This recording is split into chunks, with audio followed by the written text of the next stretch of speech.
selanjutnya, kita akan membahas tentang arti penting norma dalam mewujudkan keadilan.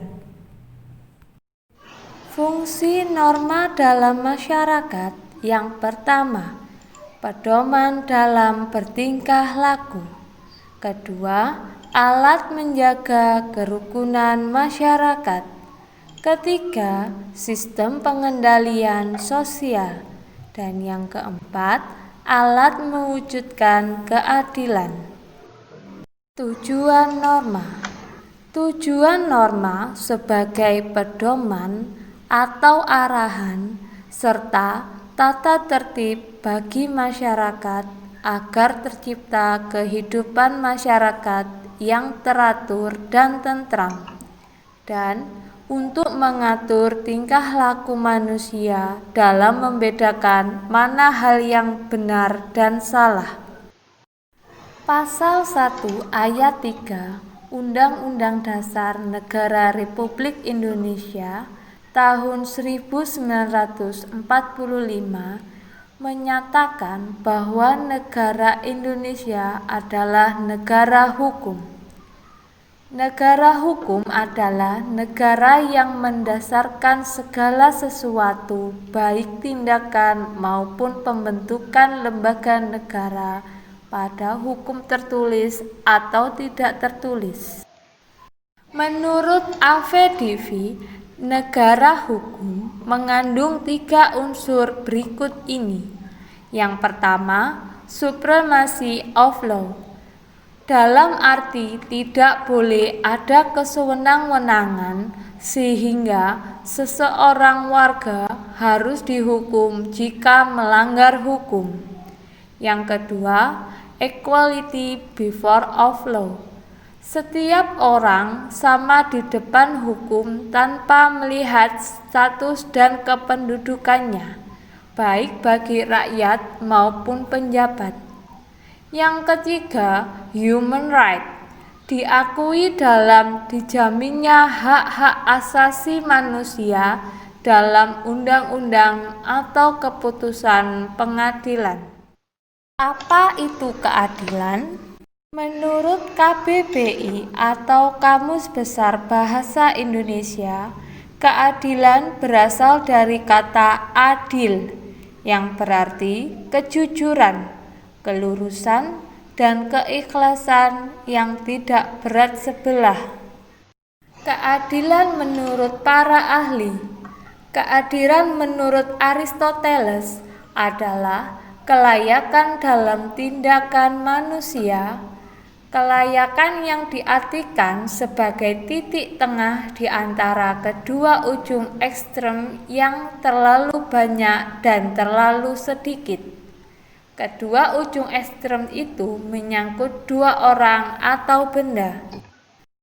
Keadilan berarti menempatkan segala sesuatu di tengah, tidak memihak, tidak pilih kasih, dan tidak sewenang-wenang. Berikut gambar dari keadilan.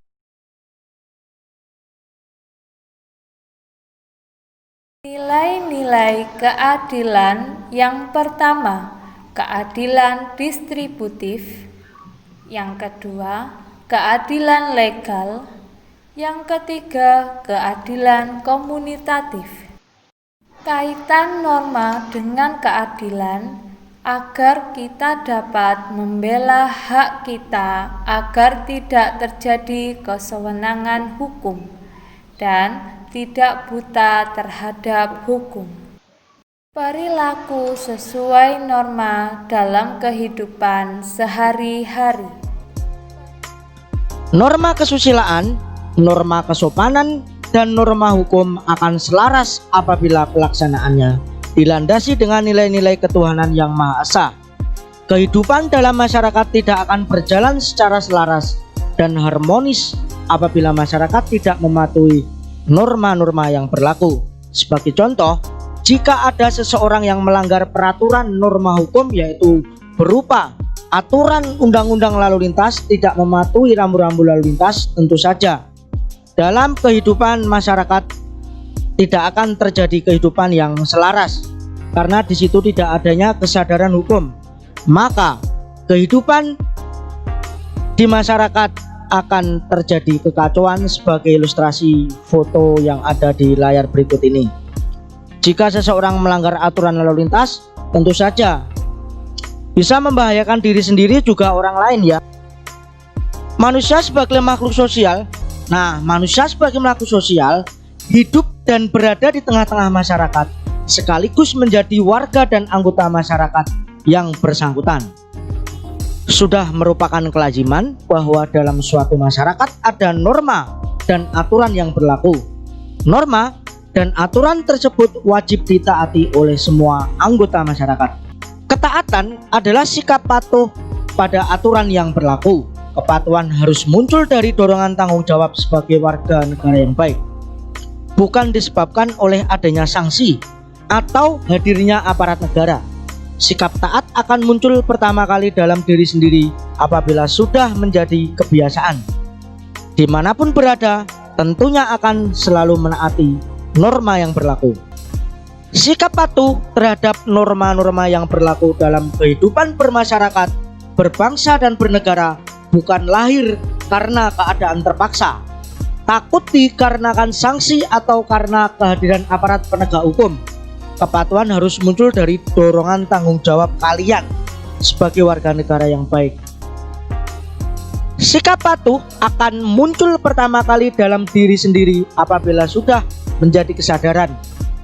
Kesadaran diri akan arti penting, tujuan dan fungsi norma dalam kehidupan akan mendorong seseorang terbiasa untuk mematuhi norma-norma yang berlaku.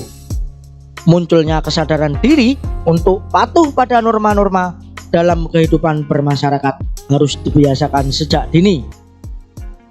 Oleh karena itu, alangkah baiknya jika kalian membina sikap dan budaya sebagai berikut. A. Budaya malu, yaitu sikap malu jika melanggar aturan. Misalnya, malu datang terlambat hadir di sekolah. B. Budaya tertib, yaitu membiasakan bersikap tertib dimanapun kalian berada. Misalnya, mengikuti antrian sesuai dengan nomor antrian. C. Budaya bersih, yaitu sikap untuk berkata dan berperilaku jujur dan bersih dari tindakan-tindakan kotor. Misalnya tidak mencontek ketika ulangan atau ujian. Dalam kehidupan sehari-hari masih banyak ditemukan perilaku tidak patuh terhadap norma. Ada beberapa penyebab kesadaran terhadap kepatuhan pada norma-norma dalam kehidupan masih rendah, yaitu sebagai berikut. Yang pertama, faktor pribadi, faktor dari diri sendiri itu sendiri, yaitu berkaitan atau sifat dan karakter dalam diri sendiri yang belum memiliki kesadaran berlaku taat aturan. Yang kedua, faktor lingkungan, yaitu pengaruh lingkungan kehidupan baik keluarga maupun masyarakat yang belum memberikan daya dukung terhadap pembentukan watak patuh pada aturan. Misalnya, karena kurangnya perhatian dari orang tua, pergaulan dengan teman sebaya yang tingkah lakunya kurang baik, atau tinggal di lingkungan yang kurang baik atau kurang teratur dan kumuh. Dalam kehidupan masyarakat, penetapan norma ada yang ditentukan oleh ketua adat tokoh yang berpengaruh dalam masyarakat itu. Ada pula yang ditentukan berdasarkan kesepakatan bersama atau konsensus. Contohnya, misalnya kalian melalui musyawarah maupun melalui pungutan suara. Kenyataan seperti itu banyak terjadi dalam kehidupan masyarakat, termasuk ruang lingkup pergaulan di sekolah, organisasi, atau negara. Agar kalian lebih jelas dan paham, mari kita mengerjakan latihan soal berikut ini. Tetapi sebelum itu, ada iklan yang akan tayang setelah ini. Jangan kemana-mana, tetap stay bersama Ada Kelas di ATV.